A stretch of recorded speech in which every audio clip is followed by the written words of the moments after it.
आज का अपना टॉपिक है इलेक्ट्रिक करंट। कल हमने पढ़ा था चार्ज क्या होता है, आज हम डिस्कस करेंगे करंट क्या होता है।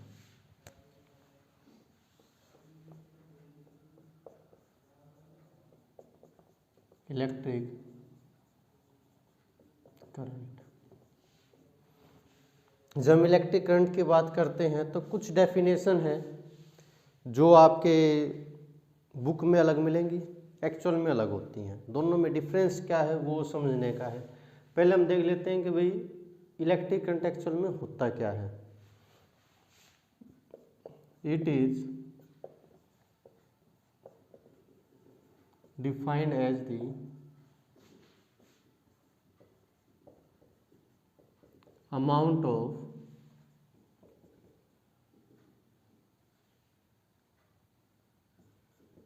Electric charge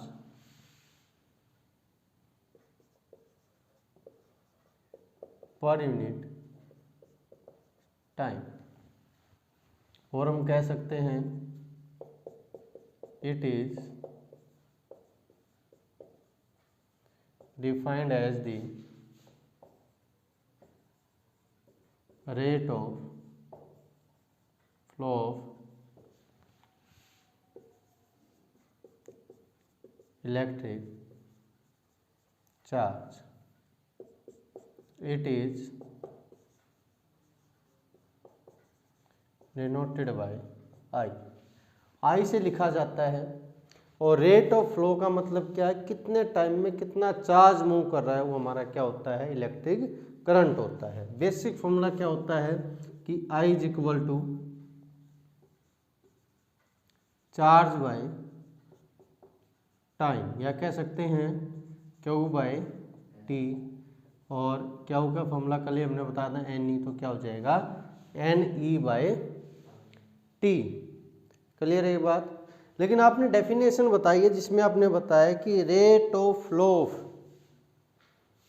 charge is known as electric current. But क्या एक्चुअल में होता ही है, मतलब क्या इलेक्ट्रॉन मूव करते हैं। देखो किस तरह से, मैं आपसे एक सिंपल सा क्वेश्चन पूछ रहा हूँ, ध्यान से सुनना एक बार। यह हमारे पास कोई भी एक ट्यूब है, कोई भी एक पाइप है, ठीक है।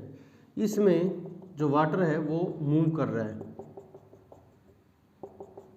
इसका मतलब वाटर मॉलिक्यूल्स क्या कर रहे हैं, मूव कर रहे हैं। यहाँ पर मैंने क्या किया, इस वाटर मॉलिक्यूल्स को, जो आपके पाइप है, इसको बीच में से ब्रेक कर दिया।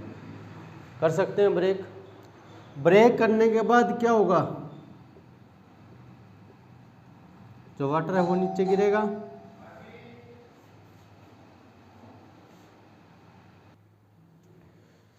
तो भी आपको कह रहे थे कि एक पाइप है, वाटर पाइप, जिसमें से वाटर फ्लो कर रहा है। मैंने बीच में से इसको ब्रेक कर दिया, क्या वाटर नीचे फ्लो करेगा? बिल्कुल करेगा। सेम ऐसे ही एक वायर है जिसमें से इलेक्ट्रॉन मूव कर रहे हैं, सो ऑन, चल रहे हैं। आपने ये कहा flow of electrons, flow of charge. मैंने इसको यहाँ से ब्रेक कर दिया, क्या इलेक्ट्रॉन नीचे गिरेंगे?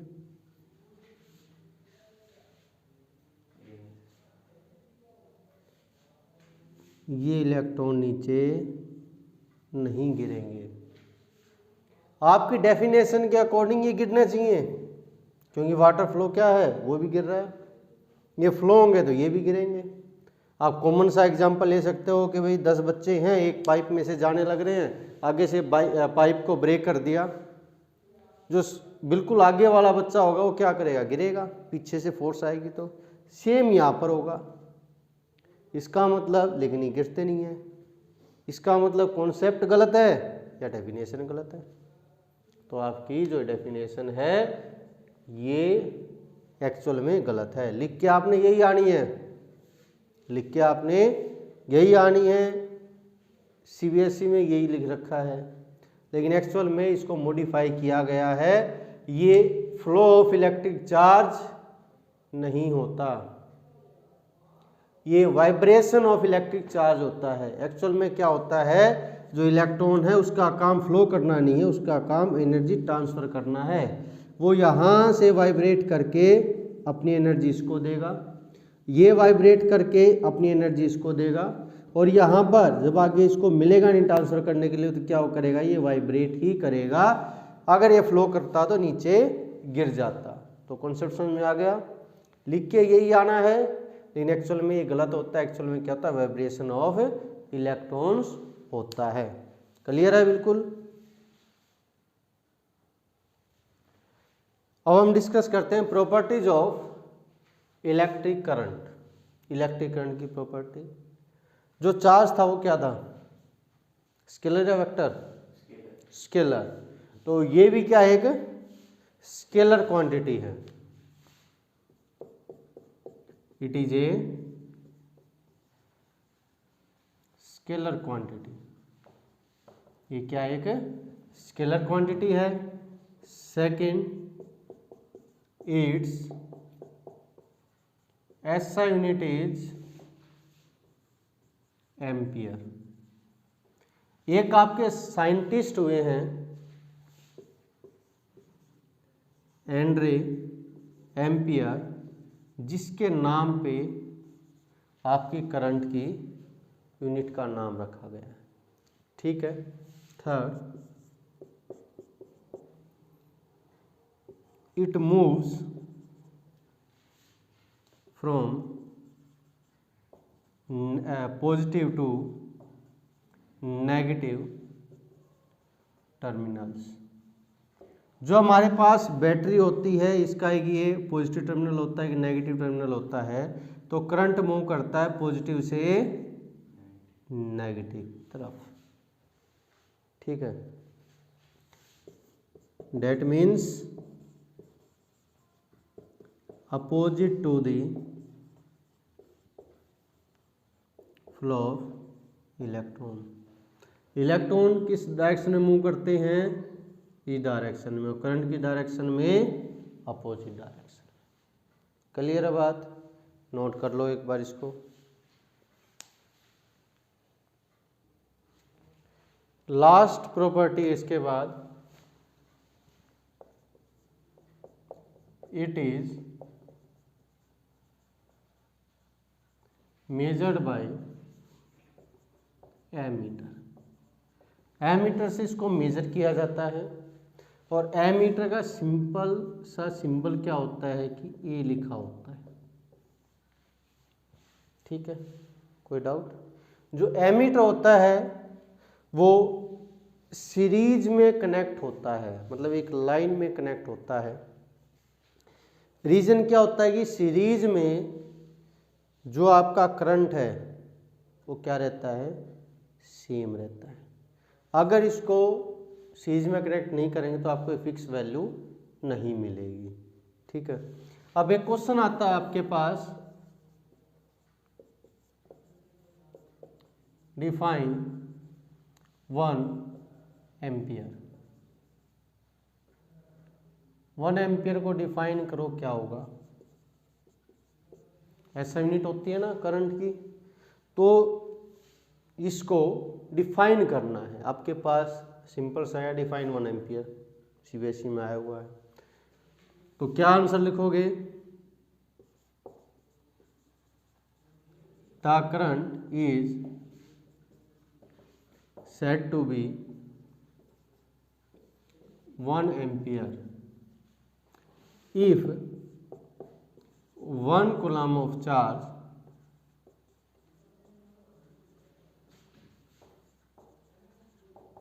passing through a conductor in 1 second। अगर एक सेकंड में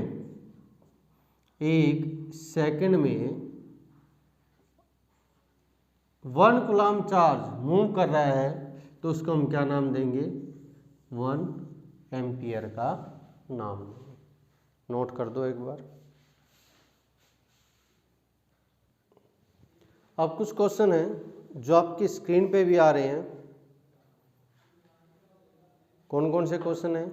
फर्स्ट क्वेश्चन है कैलकुलेट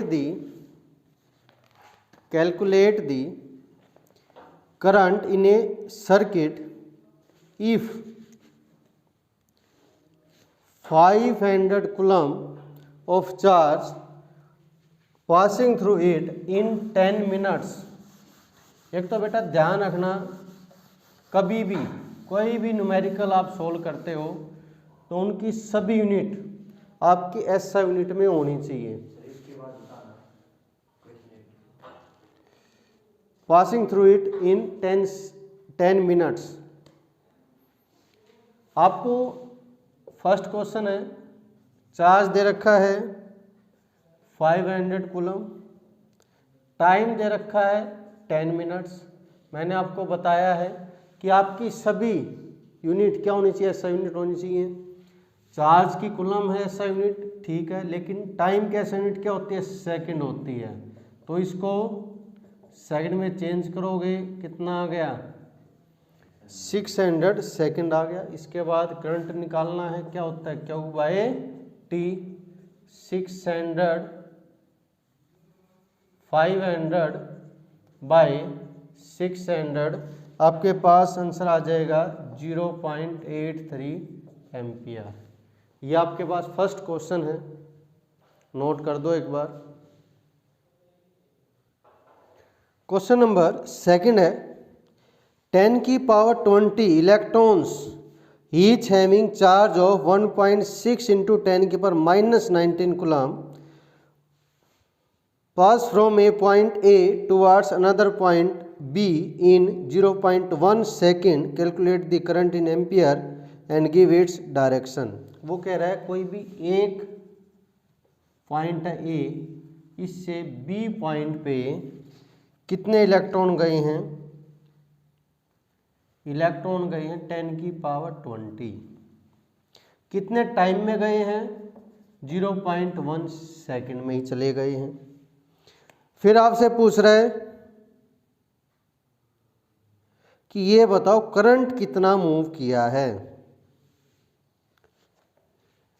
साथ में डायरेक्शन बतानी है। अब वो कह रहा है इलेक्ट्रॉन गए हैं यहां से यहां पर, तो सिंपल सी बात है करंट की डायरेक्शन क्या होगी? अपोजिट होगी। तो करंट की डायरेक्शन क्या है? जो करंट की डायरेक्शन है वो क्या है? B to A। सिंपल सा बता सकते हो, आपको सोचने की जरूरत ही नहीं है, क्योंकि opposite to the direction of electron होता है। साथ में करंट बताना है, क्या होगा? Q/T। Q का मतलब क्या होता है? NE/T। N कितना है? 10 की power 20 into charge on electron 1.6 into 10 की पावर -19 बाई टाइम कितना है? 0.1। सोल्व आउट करोगे आपके पास कितना आ जाएगा? 160 एम्पियर करंट आ जाएगा। ये आपके पास क्वेश्चन नंबर सेकंड हो गया। क्लियर है? चलो नोट कर लो एक बार। थर्ड क्वेश्चन है calculate the number of electrons that flow per second to form a current of 1 ampere. Charge on an electron is 1.6 into 10 की पावर -19 कूलम। सिंपल सा बेटा, ये आपको मैंने पहले भी करवाया था, कल भी करवाया था आई थिंक। वो कह रहा है करंट कितना है? 1 एम्पियर है, ठीक है। आपसे पूछ रहा है नंबर ऑफ इलेक्ट्रॉन्स पर यूनिट टाइम कितना होगा, ये आपसे पूछ रहा है। करंट का क्या फॉर्मूला होता है? Q/T, या कह सकते हैं NE/T। यहाँ से N/T क्या हो जाएगा? I/E। I कितना? 1 और E कितना? 1.6 और 10 के पावर -19। और ये कल भी मैंने सोल्व करके बताया था कि कितना होगा? 6.25 इंटू 10 की पावर 18 आंसर आ जाएगा आपके पास। नोट कर सकते हो, ये नंबर ऑफ इलेक्ट्रॉन्स है पर सेकेंड आ गया, नोट कर सकते हो। इसके बाद आपकी स्क्रीन पे एक एक्सरसाइज है कंप्लीट 5 क्वेश्चंस की, उसको सॉल्व आउट कर सकते हो। कोई प्रॉब्लम है तो आप पूछ सकते हो उसको, ठीक है, बाकी जो वोल्टेज वाला है वो कल करेंगे।